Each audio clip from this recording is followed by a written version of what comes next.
पर एग्जाम्स में इस पर क्वेश्चन पूछे गए। एक्सप्लेन द इम्पोर्टेंस बी लिखिए, उसको बी कैटेगरी का क्वेश्चन है, उतना ज्यादा इम्पोर्टेंट नहीं है। एग्जाम में 2-3 बार पूछा हुआ है, ज्यादा बार पूछा हुआ नहीं है, बट अपने को पढ़ना जरूरी है। देखिए, इलास्टिसिटी ऑफ डिमांड की study, why it is important, क्यों उसकी स्टडी इंपॉर्टेंट है, इसके बारे में अब डिस्कशन करते हैं। क्या बोला हुआ है, पहला देखिए, इंपॉर्टेंस टू अ प्रोड्यूसर। तो प्रोड्यूसर के लिए क्यों जरूरी है study of elasticity of demand, उसका डिस्कशन करते हैं। क्या बोला, देखिए, every producer has to decide the price of his product at which he has to sell it. For this purpose elasticity of demand becomes important. अगर producer को ये मालूम पड़ता है, ध्यान दीजिए, अगर प्रोड्यूसर को ये मालूम पड़ता है कि डिमांड इनइलास्टिक है, डिमांड इनइलास्टिक है बोल तो प्राइस कितने भी बढ़े या कम हुए तो डिमांड में फर्क नहीं पड़ने वाला। ऐसा अगर उसको मालूम पड़ गया तो वो प्राइस क्या करेगा जी, बढ़ाएगा। जैसा मैंने एग्जांपल दिया, देखिए, टोबैको प्रोडक्ट्स है, लिकर है, चॉकलेट्स है, ये प्रोडक्ट क्या है, इनकी इलास्टिसिटी, इनकी डिमांड इनइलास्टिक होती है, बोलते इनकी प्राइस बढ़ भी गई तो भी डिमांड उतनी कम होती है कि जी नहीं होती है। तो ऐसे प्रोडक्ट के लिए प्रोड्यूसर क्या करेगा, अपने प्राइस बढ़ाएगा, बराबर है। और जिनकी डिमांड इलास्टिक है, उसको मालूम है कि अगर थोड़ा भी प्राइस बढ़ा तो कस्टमर नाराज हो जाएगा और कस्टमर परचेज नहीं करेगा, तो ऐसे टाइम पर वो उसकी प्राइस बढ़ाएगा क्या जी, नहीं बढ़ाएगा। ठीक है, तो प्रोड्यूसर के लिए ये देखना जरूरी है कि डिमांड अगर इनइलास्टिक है तो definitely he will increase the price. ठीक है, और अगर उसको लग रहा है कि डिमांड इलास्टिक है या मोर इलास्टिक है तो वो प्राइस बढ़ाएगा क्या जी, उतनी नहीं बढ़ाएगा। सो क्या बोला हुआ है, देखिए, if the demand for product is relatively inelastic he will picks up a higher price and vice versa. The concept of elasticity of demand is also useful to a monopolist to practice price discrimination. अब देखिए, दो word आए, कौन से word आए, underline कीजिए। पहला word आया देखिए मोनोपोलिस्ट, और दूसरा वर्ड आया है प्राइस डिस्क्रिमिनेशन। लिखिए, मोनोपोलिस्ट का मतलब होता है सिंगल सेलर मार्केट। लिखिए, मोनोपोलिस्ट का मतलब क्या होता है, सिंगल सेलर मार्केट। मोनोपोलिस्ट का मतलब होता है सिंगल सेलर मार्केट। और प्राइस डिस्क्रिमिनेशन का मतलब होता है, प्राइस डिस्क्रिमिनेशन का मतलब होता है सेलिंग सेम गुड्स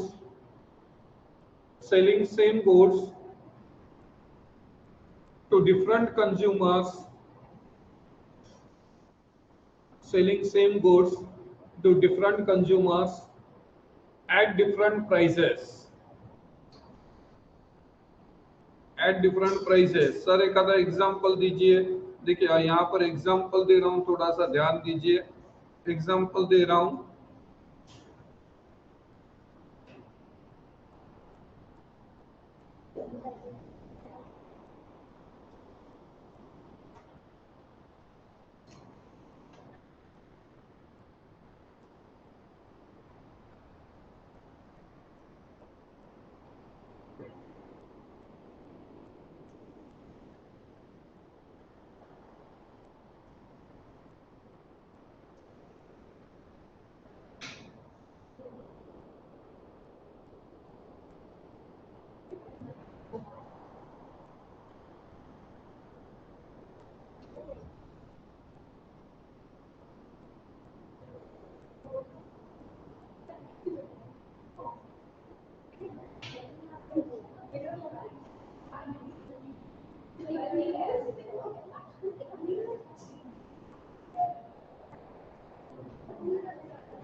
देखिए,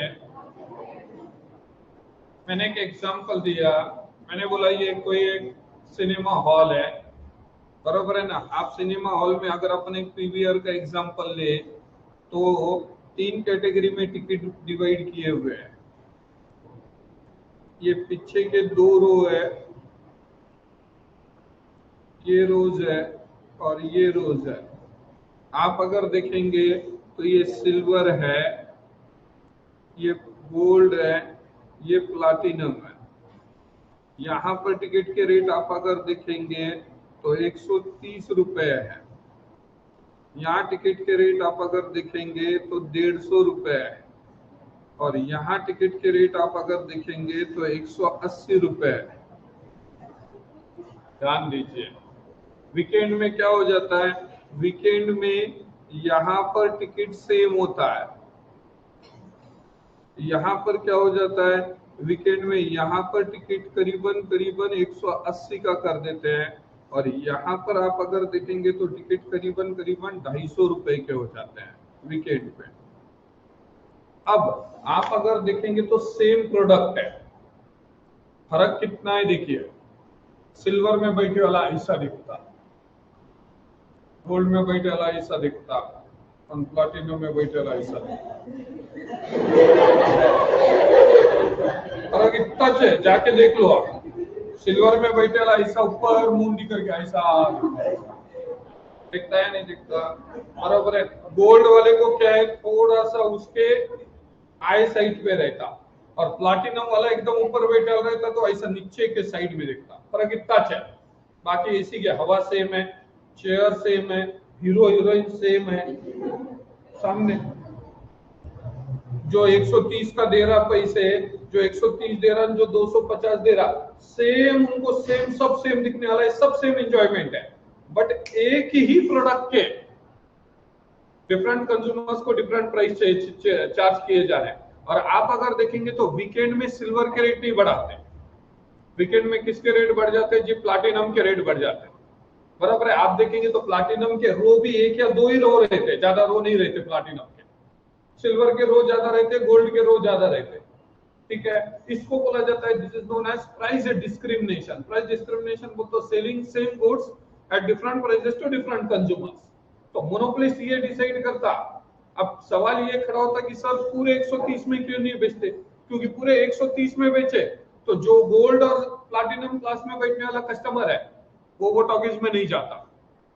नांदेड़ के कुछ टॉकीज बताता आपको, हबीब टॉकीज, बराबर है ना, उधर इसमें जाएंगे ना आप, किधर जाएंगे, वो इतवारे में जाएंगे आप, सराफे में, तो उधर अभी भी है, हबीब टॉकीज है, बराबर है। वहां पर है ना, इन जनरल कस्टमर अपने में से कोई भी वहां पर नहीं जाता।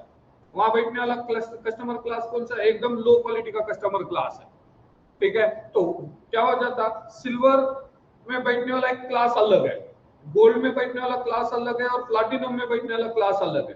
तो अगर प्लैटिनम पूरे प्लैटिनम कर दिए तो उतने कस्टमर ही नहीं आएंगे, ठीक है। पूरे सिल्वर कर दिए तो जो प्लैटिनम क्लास का कस्टमर है वो टॉकीज में आएगा क्या, नहीं। आप देखो कभी भी ज्यादा मस्ती है ना, या कभी भी ज्यादा धिंगाना, वो सिल्वर क्लास में रहता। प्लैटिनम क्लास में बैठने वाला कभी भी मस्ती नहीं करता, सीटें नहीं बजाता, हे हो ऐसा कुछ भी फालतू बने नहीं करता हूं, वो सोफिस्टिकेटेड क्लास है, बराबर है। गोल्ड क्लास में क्या रहता, फैमिलीज बैठे रहते, और सिल्वर क्लास में क्या रहता, कॉलेज स्टूडेंट्स, बराबर है ना, या से सपोज अपन बोलेंगे कॉलेज स्टूडेंट ज्यादा रहते, बराबर है। 130 140 रुपए के टिकट वो रहता। या तो फिर कौन रहेगा मालूम है क्या, लो इनकम ग्रुप जो है वो लोग क्या बैठते हैं जी, वहां बैठते हैं। तो अब सवाल खड़ा होता, तीनों कैटेगरी के फिर टिकट अलग अलग है, तो वीकेंड को टिकट जब बढ़ रहे तो सिल्वर के क्यों नहीं बढ़ रहे। ये देखता कि प्लैटिनम में बैठने वाले को थोड़ा बहुत टिकट ज्यादा भी हो गया, थोड़ा बहुत क्या, उसको 50-100 रुपए भी बढ़ गया, तो उसको कोई फर्क पड़ता है क्या जी, उसको कोई फर्क नहीं पड़ता, वो टिकट लेना है वो लेता, बराबर है। गोल्ड में भी 30 रुपए इधर उधर हो गए तो गोल्ड वाला नहीं देखता, बट सिल्वर वाले क्या कर रहे, बढ़ा दिए तुमने, उसको महंगा कर दिए, तो सिल्वर वाला आता क्या, थिएटर के पास नहीं आता। क्योंकि मोनोपोलिस्ट को क्या करना होता है, उसको जिसके पैकेट में जितना पैसा है या जिसकी जितनी कैपेसिटी है वो हिसाब से वो क्या करते हैं जी, टिकट चार्ज करते हैं।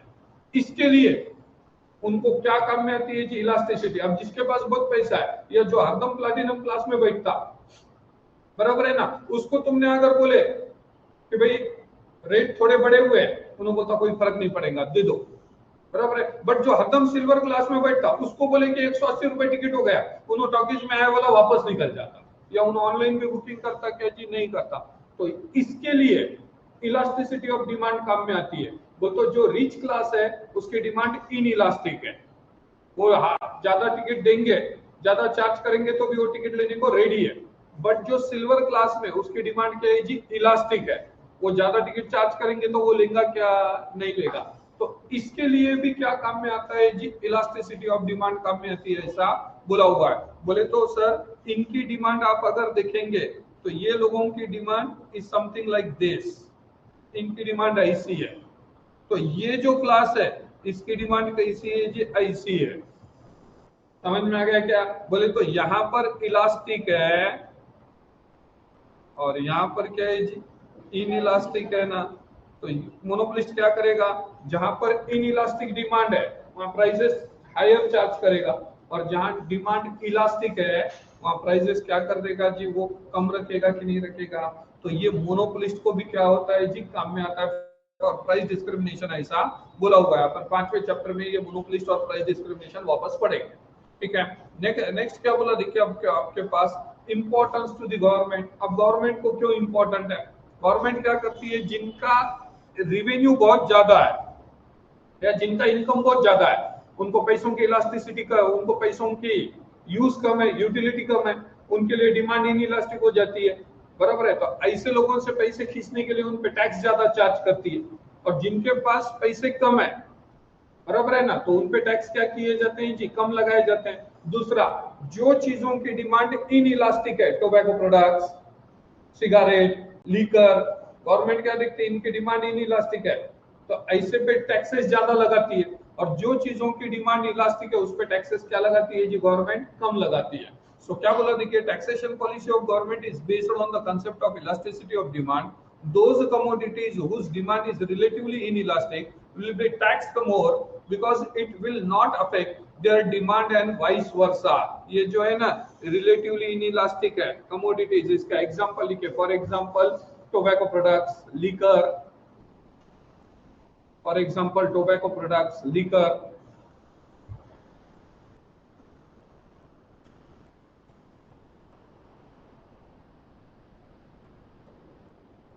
इन पे ज्यादा चार्ज करा जाएगा, है ना, और जिनकी डिमांड इलास्टिक है उस पे क्या किया जाएगा जी, टैक्स कम लगाया जाएगा। जैसा मिल्क, अभी टैक्स, अभी जो बजट आया वो बजट में भी आप अगर देखेंगे तो गवर्नमेंट ने क्या किया है, देखिए जितने भी प्रीमियम व्हीकल्स है, प्रीमियम व्हीकल्स बोले तो क्या, लग्जरियस व्हीकल्स जो है, मर्सिडीज बेंज, बीएमडब्ल्यू वगैरह, उन पे 28% जीएसटी लेती गवर्नमेंट, जबकि नॉर्मल मारुति के जो कार्स है उस पे 18% जीएसटी लेती है। अब जो 28% जीएसटी लग रही, वो बंदा जो मर्सिडीज बेंज लेने वाला है या बीएमडब्ल्यू लेने वाला है, वो ये टैक्स फिक्स देखता च नहीं। वो क्या है, उसको लगता है मेरे को कार लेना है, कार लेना है। वो रेट देखते हैं क्या जी वो लोग, बराबर है, वो रेट भी नहीं देखते ना, एवरेज भी नहीं पूछते। कोई मर्सिडी वाला एवरेज कितना है ये कभी नहीं पूछता, बराबर है, उसको मर्सिडी लेना है, लेना है, ठीक है। तो जितने भी प्रीमियम व्हीकल्स है या हैबिचुअल गुड्स है जिनकी डिमांड इन इलास्टिक है उस पर टैक्स ज्यादा लगाया जाएगा, और जो कंज्यूमर गुड्स है, जो डेली नीड्स के गुड्स है, उस पर टैक्स क्या लगाया जाएगा जी, कम लगाया जाएगा, ठीक है। देन आगे क्या बोला, देखिए इंपॉर्टेंट इन फैक्टर प्राइसिंग। अब फैक्टर प्राइसिंग बोले तो क्या, there are 4 factors of production, land, labour, capital, enterprise, बराबर है ना। अब लैंड, सपोज लैंड की डिमांड इन इलास्टिक है, ध्यान दीजिए, लैंड की डिमांड इन इलास्टिक है, मैंने जैसा एग्जांपल दिया था आपको, ये एरिया में आप अगर देखेंगे तो यहाँ पे रेंट भी महंगा है और जगह भी महंगी है। और वो अगर अपन मालेगांव जो रोड पर जाएंगे तो वहां जगह भी सस्ती है, रेंट भी सस्ता है। क्यों ऐसा है, क्योंकि यहाँ डिमांड ज्यादा है, और डिमांड ज्यादा भी है और इन इलास्टिक भी है। आप अगर रेंट ज्यादा भी बोले तो लोग एरिया में क्लासेस वाले लेने को रेडी हो जाएंगे कि नहीं हो जाएंगे, वो मालेगांव रोड पर जाकर लेंगे क्या जी, वो नहीं लेंगे। बोले तो यहाँ पर डिमांड इन इलास्टिक है तो रेंट ज्यादा दिया जाएगा। अगर एम्प्लॉइज मिल नहीं रहे, ठीक है ना, अच्छा काम करने वाले मजदूर नहीं मिल रहे, एम्प्लॉइज नहीं मिल रहे, तो ऐसे टाइम पर उनकी डिमांड इन इलास्टिक है, ठीक है, डिमांड इन इलास्टिक और सप्लाई क्या है जी, कम है, तो ऐसे टाइम पर ज्यादा उनको क्या करना पड़ेगा, आपको सैलरी देना पड़ेगा, ठीक है। सो क्या बोला हुआ है, देखिए the concept of elasticity of demand is useful in determination of factor prices. The factor of production for which demand is relatively inelastic can command higher prices as compared to those having elastic demand. अगर inelastic क्या है जी, उनका demand relatively inelastic है तो उनको ज्यादा charge मिलेगा, ज्यादा रेंट मिलेगा, ज्यादा सैलरी मिलेगी या वेजेस मिलेंगे, ज्यादा इंटरेस्ट मिलेगा। और अगर डिमांड इलास्टिक है तो उनका ये क्या हो जाएंगे जी, कम हो जाएंगे। आगे for example workers can ask higher wages if the demand for the product produced by them is relatively inelastic। अगर सपोज टोबैको प्रोडक्ट में काम करने वाले लोग हैं, बराबर है, वो एम्प्लॉइज बोल सकते हैं कि साहब हमारे को ज्यादा सैलरी होना, मैनेजमेंट ने बोला अरे सैलरी कहां से ज्यादा देना तुम्हारे को हमने, तो वो बोल सकते हैं साहब उधर प्राइस बढ़ाओ ना प्रोडक्ट की, क्योंकि अपना प्रोडक्ट ऐसा है कि तुम कितना भी महंगा करे तो कस्टमर लेने ही वाला है, तो आप उधर रेट बढ़ाओ, उधर से आप कमाओ और बाकी का उसमें से जो पैसे आते हैं उसमें से हमारे को सैलरी बढ़ा के दो। They can very well ask for, ठीक है। नाउ नेक्स्ट क्या बोला देखिए, इंपॉर्टेंस इन फॉरेन ट्रेड। क्या बोला, the concept of elasticity of demand is useful to determine terms and conditions in foreign trade. The countries exporting commodities for which demand is relatively inelastic can raise their prices. अगर country को लग रहा है कि ये चीजों की demand foreign country में इनइलास्टिक है, इनइलास्टिक है बोले तो अपन रेट ज्यादा भी चार्ज करें तो कस्टमर लेने वाला है, ये मालूम है, तो वो क्या कर सकते हैं कि उसके एक्सपोर्ट ड्यूटी बढ़ा सकते कि नहीं बढ़ा सकते। जैसा आप अगर देखेंगे तो देखिए कोरोना के टाइम पर वो ऑक्सीजन के मशीन आ रहे थे ना, वो सेकंड कोरोना के राउंड में ऑक्सीजन बहुत कम पड़ रहा था लोगों को, तो वो ऑक्सीजन के घर पे लगाने के मशीन आ रहे थे। वो नॉर्मली वो मशीन कितने में आती थी, नॉर्मली वो 15-20 हजार, हाइट हो गई 30 हजार में वो मशीन आना, वो टाइम पर वो मशीन 80-80 हजार रुपए में बिक रहे थे, क्योंकि वो डिमांड इनइलास्टिक थी, ठीक है। तो वो कंट्रीज ने क्या कर दिए जी, उसके रेट बढ़ा दिए, वो कंपनीज ने उसके रेट बढ़ा दिए। और अगर लग रहा है आपको कि आपके कंट्री में उसकी डिमांड इलास्टिक है तो उसके रेट क्या हो जाएंगे जी, कम होंगे कि नहीं होंगे, ठीक है। सो क्या बोला देखिए, the countries export for example organisation of OPEC, that is petroleum exporting countries, have increased prices of oil several times. The concept is also useful in formulating export and import policy of the government। अब oil producing countries है, OPEC countries, gulf countries जिनको बोलते हैं, उनको मालूम है petrol के सिवा कुछ काम ही नहीं होने वाला है, तो बार बार उसके क्या करते रहते जी, रेट बढ़ाते नहीं रहते क्या, देखिए, ठीक है। उसके बाद नेक्स्ट क्या बोला देखिए, पब्लिक यूटिलिटीज। अब आप अगर देखेंगे तो इंडियन गवर्नमेंट ने रेलवे खुद के पास रखा है ना, रेलवे खुद के पास, गवर्नमेंट के पास है। वाटर मैनेजमेंट गवर्नमेंट ने खुद के पास रखा है, ठीक है, अपनी प्राइवेट का पानी नहीं, जो टैप वाटर आता वो गवर्नमेंट ने खुद के पास रखा है। इलेक्ट्रिसिटी गवर्नमेंट ने खुद के पास रखा है। ये क्यों रखा है, क्योंकि गवर्नमेंट को मालूम है तीनों चीजों की डिमांड इनइलास्टिक है। अगर रेलवे आज प्राइवेट लोगों के हाथ में देती है तो रेलवे के रेट इतने बढ़ा देंगे वो, और लोगों को एक्सप्लॉइट करेंगे, करेंगे कि नहीं करेंगे। आज आप अगर देखेंगे तो लॉन्ग डिस्टेंस का सबसे सस्ता और सबसे कंफर्टेबल अगर कोई मोड है तो वो रेलवेज है, समझ में आ रहेगा। और रेलवेज को जहां रेलवे जाती, लोग पहली पसंद किसको देते हैं जी, रेलवे को देते हैं, रेलवे की टिकट बुक कर लेते हैं, ठीक है। अगर गवर्नमेंट को मालूम है इसकी डिमांड ही नहीं इलास्टिक है, लोगों को कितना भी, मैं आपको एक एग्जांपल देता, 3 महीने पहले रेलवे की बुकिंग ओपन होती है ना। अब आज कितनी तारीख है, today is 6th of March, बराबर है, अप्रैल मई जून, 6 जुलाई की ओपनिंग आज चालू हो गई है टिकट की।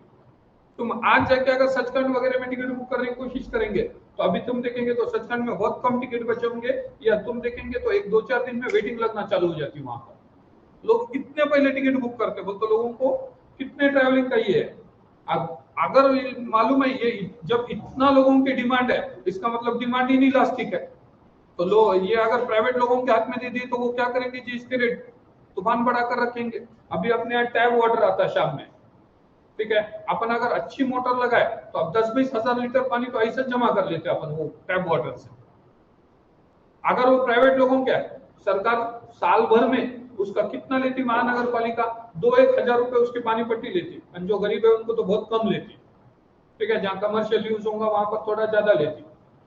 वो अगर प्राइवेट लोगों के हाथ में दे दिए तो वो महीने का बिल कितना करके रख देंगे उसका, बोलकर गवर्नमेंट क्या करती है, इससे जिनके पब्लिक यूटिलिटी सर्विसेज, जिनके गवर्नमेंट को मालूम है ये चीजों की डिमांड इनइलास्टिक है, तो गवर्नमेंट क्या करती है, to avoid the public exploitation, ये चीजें खुद के पास रखती है, बोलकर गवर्नमेंट ने रेलवेज, वाटर मैनेजमेंट, इलेक्ट्रिसिटी, ये सब किसके पास रखा है जी, अपने पास। अभी अगर ये 2 मिनट लाइट बंद हो जाए पूरे, तो अपन कोई हॉल में नहीं बैठ पाएंगे यहाँ पर, बोलते इसकी भी डिमांड क्या है, इनइलास्टिक है कि नहीं है। अगर ये प्राइवेट लोगों के हाथ में चले जाए तो इसके भी रेट आवा के सवा करके रखेंगे लोग, ठीक है। बोलकर क्या बोला देखिए, इन case of public utilities like railways which have an inelastic demand, government can either subsidize or nationalize them to avoid consumers exploitation, ठीक है। तो these are the importance of what, these are the importance of concept of elasticity of demand, ठीक है। चलिए अब इसके क्या छुड़ा लेते हैं जी, अपन एक्सरसाइज छुड़ा लेते हैं, चलिए।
पेज नंबर कितना है रे बुक में एक्सरसाइज?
हाँ चलिए लीजिए, price elasticity of demand, price elasticity of demand on a linear curve at x-axis is, at x-axis is अपन ने linear demand curve निकाला हुआ है, 5 पॉइंट बनाए थे A B C D, x पे देखो क्या है जाकर,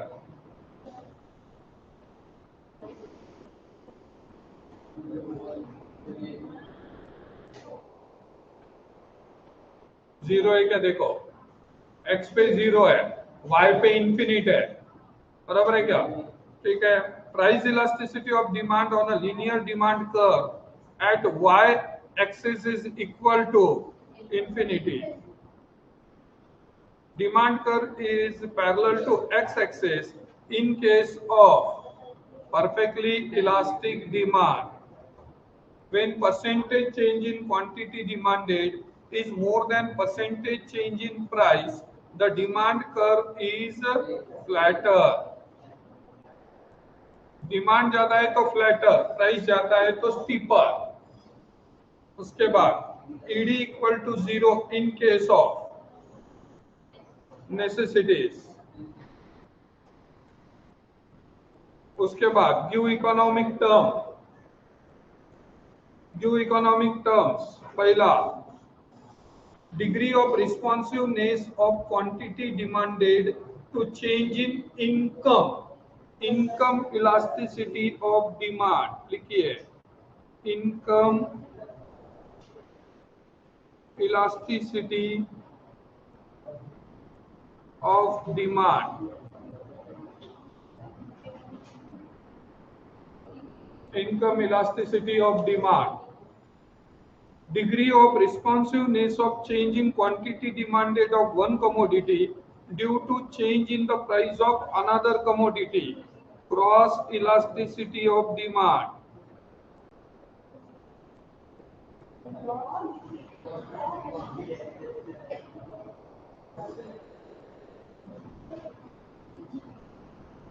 उसके बाद degree of responsiveness of change of quantity demanded of one good to change of its price, price elasticity।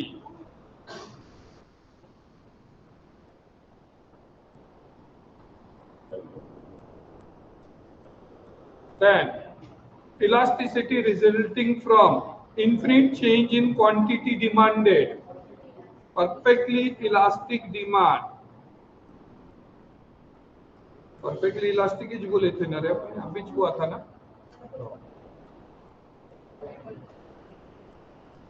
एक minute, infinite change, perfectly elastic,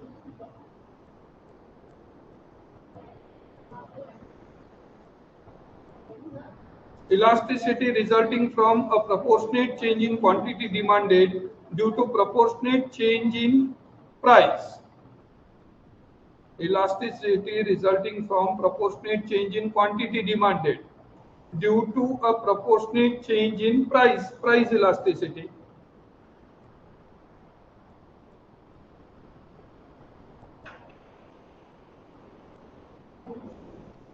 perfectly elastic demand ED equal to infinite, perfectly inelastic demand,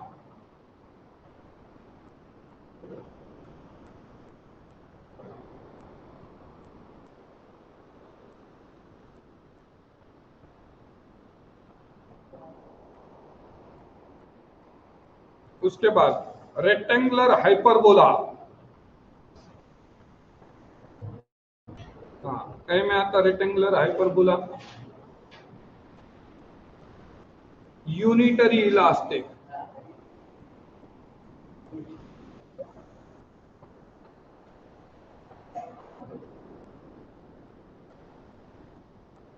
उसके बाद straight line demand curve, linear demand curve,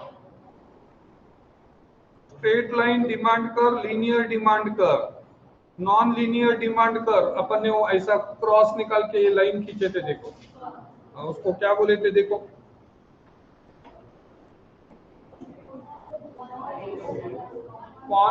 convex की concave, convex बोले उनके।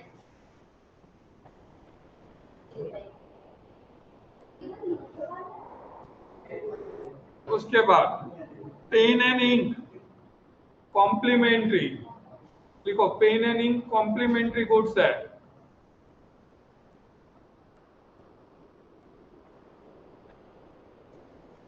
हो गया। उसके बाद ये कौन सी मेथड है, पॉइंट मेथड है, या जियोमेट्रिक मेथड भी बोल सकते हैं उसको,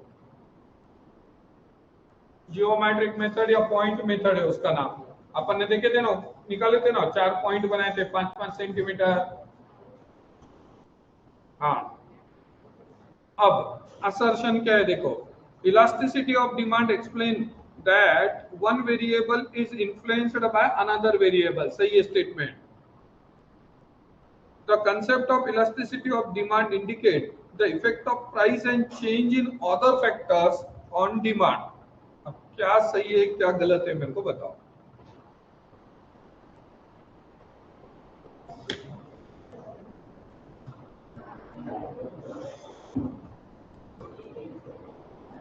पहला स्टेटमेंट है elasticity of demand explain that one variable is influenced by another variable.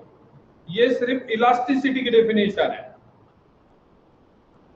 ये सिर्फ इलास्टिसिटी की। पहले पैराग्राफ में अपने नोट्स में जाओ, अपने नोट्स में जाओ, देखो मैंने अंडरलाइन भी करवाया है। इलास्टिसिटी का मतलब one variable influenced by another variable. मिला क्या?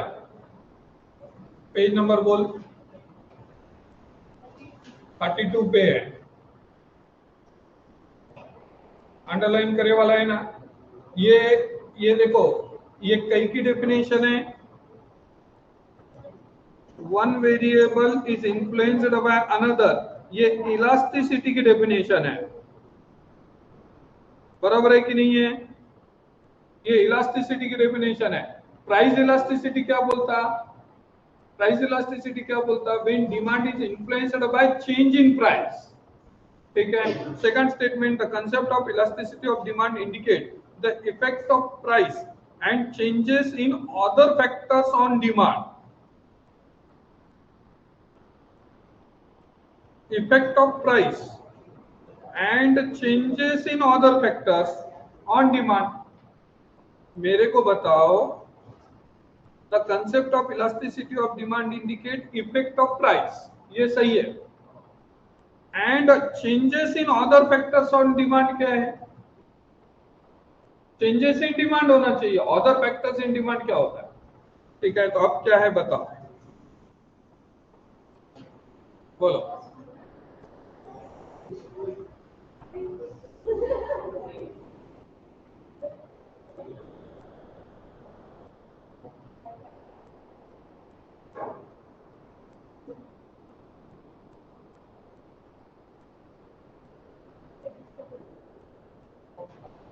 ये सही है,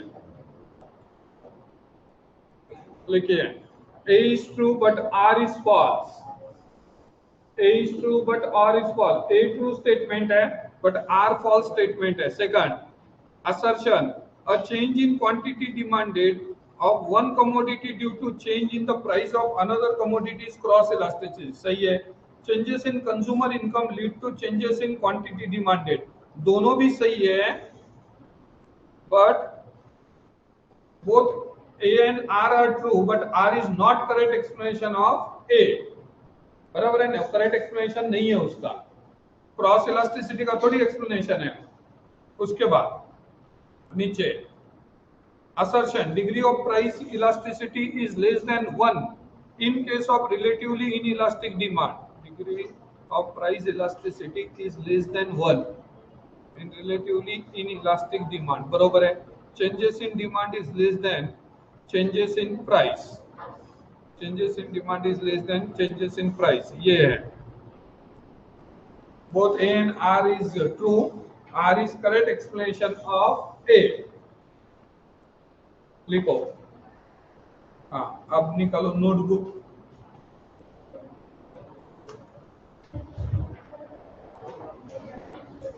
relatively inelastic demand, relatively inelastic demand.